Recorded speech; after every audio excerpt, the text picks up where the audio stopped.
യതീന്ദ്രൻ സാറിനെ കുറിച്ച് സാർ അഭിമാനിക്കുന്ന പോലെ സാറിന്റെ കുഞ്ഞിനും സാറിനെ കുറിച്ച് ആലോചിക്കുമ്പോ അഭിമാനം ഉണ്ടാവണം. ഞാൻ അതുകൊണ്ട് പറഞ്ഞതാ സർ. ഇതാടോ തന്നെ പോലുള്ള ഒരു കുഴപ്പം. സംസാരിച്ചു തുടങ്ങിയ ഒരു തലമുറയിൽ നിർത്തില്ല. അതിങ്ങനെ പറഞ്ഞ് പറഞ്ഞ് പോയി മനുഷ്യനെ അങ്ങ് മൂഡ് ഓഫ് ആക്കി കളയും. ഒരു കാര്യം ചെയ്യും, താൻ പോയിക്കോ. ഇനി മുതൽ വെള്ളം അടിക്കാൻ തന്നെ കമ്പനിക്ക് വിളിക്കുന്ന പ്രശ്നമില്ല. അതിന് ഞാൻ എന്തായാലും ഇവിടെ ഇല്ലല്ലോ സർ. വിവാഹം കഴിഞ്ഞാൽ ഉടനെ ഞാനും അച്ഛനും മടങ്ങും. പിന്നെ എപ്പോഴെങ്കിലും കണ്ടാ കണ്ടു എന്ന് പറയാം. ശരി, താൻ പറഞ്ഞ പോലെ ഒരു കുഞ്ഞൊക്കെ ഉണ്ടാവുകയാണെങ്കിൽ ഞാൻ ആ കുഞ്ഞിനോട് പറഞ്ഞു കൊടുക്കാം.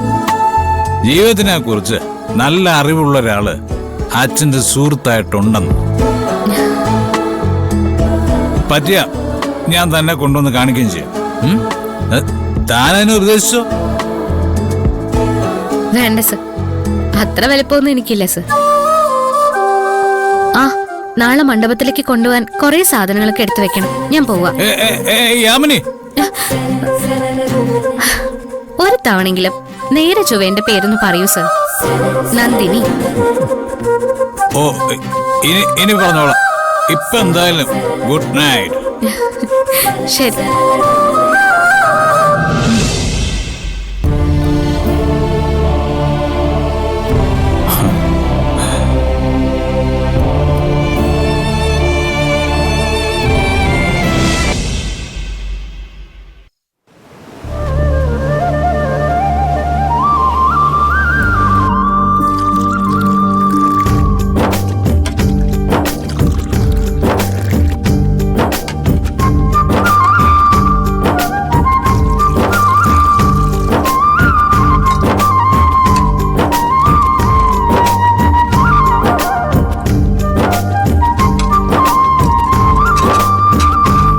വെള്ളമാണ്.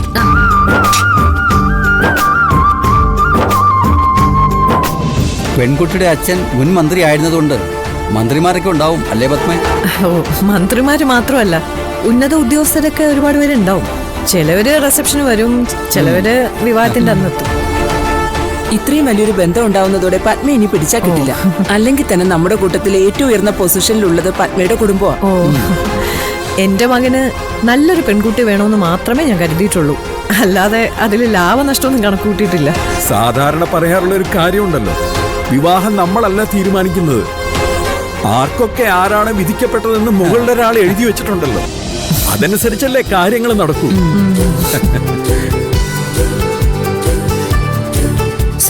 അവിടെ കൊടുക്ക.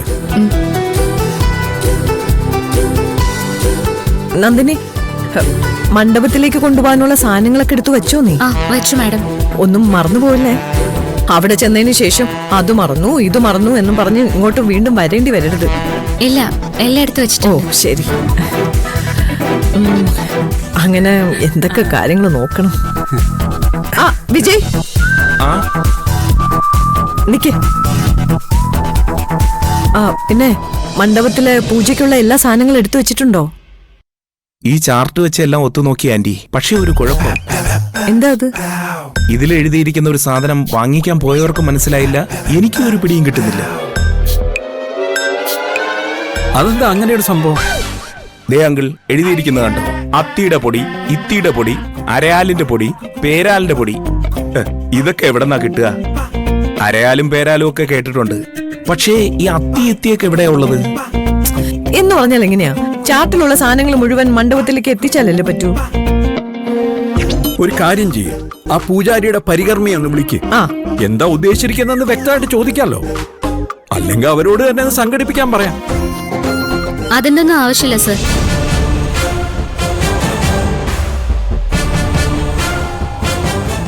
ഇതിൽ എഴുതിയിരിക്കുന്ന കാര്യങ്ങളൊക്കെ എനിക്കറിയാം. ആണോ? എങ്കിലൊന്ന് പറയേ, ഇതാ ലിസ്റ്റ്. സർ, അത്തി ഇത്തി അരയാൽ പേരാൽ എന്ന് പറയുന്നത് 4 വൃക്ഷദേവതകളാണ്.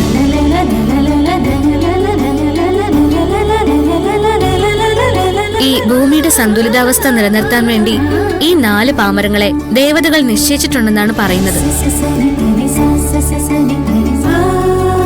ഈ 4 പാമരങ്ങളെയും ചേർത്ത് നാൽപ്പാമരം എന്നും പറയും. ഓ,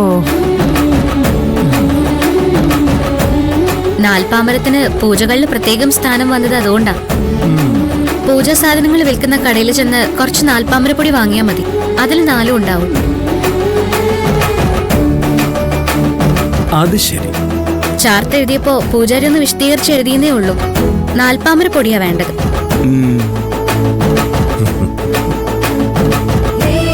ഈ കുട്ടി കൊള്ളാലോ, എല്ലാം കൃത്യമായിട്ട് പറയുന്നുണ്ടല്ലോ. ജോലിക്കാരികളല്ലേ പൂജാ സാധനങ്ങളൊക്കെ സാധാരണ ഒരുക്കാറ്. അപ്പൊ പിന്നെ ചിലപ്പോ അറിയായിരിക്കും. ഏത് അറിവിനെയും നിസ്സാരമായിട്ട് കാണണ്ട. ആ അത് ശരിയാ. ഏതായാലും നമ്മുടെ പ്രതിസന്ധി നന്ദിനിയായിട്ട് തീർത്തല്ലോ. നല്ല കാര്യബോധമുള്ള കുട്ടിയാ, നാട്ടിൽ നിന്ന് വന്നതാ. അയ്യോ, നിങ്ങൾ സൂര്യ റെഡിയായി നോക്കി ഇറങ്ങാൻ സമയായി. ഞാൻ പോയി നീ വേഗം പോയിട്ടോ.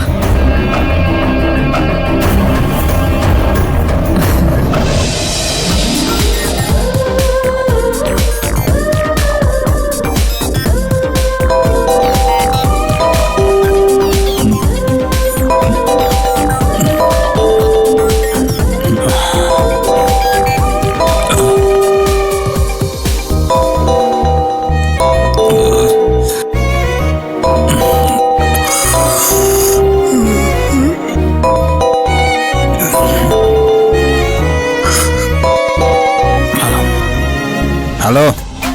ഹലോ. ഹലോ, ആരാ? എന്റെ ശബ്ദം കേട്ടിട്ട് മനസ്സിലായില്ലേ? ഓ, രാവിലെ തന്നെ മനുഷ്യനെ വിളിച്ചെഴുന്നേൽപ്പിച്ചിട്ട് പരീക്ഷണമൊന്നും വേണ്ട. ആരാന്ന് പറ. ഈ സൂര്യ, ഇന്നത്തെ ഈ ദിവസം എങ്ങനെയാ ഇങ്ങനെ കിടന്ന് ഉറങ്ങാൻ പറ്റുന്ന? ഞാനാണെങ്കി ഇവിടെ ആകെ ത്രില്ലടിച്ച്. എന്തു പറ്റി? ഇന്നത്തെ ദിവസത്തിന് എന്താ പ്രത്യേകത? എന്താ പ്രത്യേകത എന്നോ? കുറച്ചു കഴിഞ്ഞ വിവാഹ മണ്ഡപത്തിൽ നമ്മുടെ പാർട്ടിയാണ്. നാളെ നമ്മുടെ വിവാഹമല്ലേ? ഓഹോ,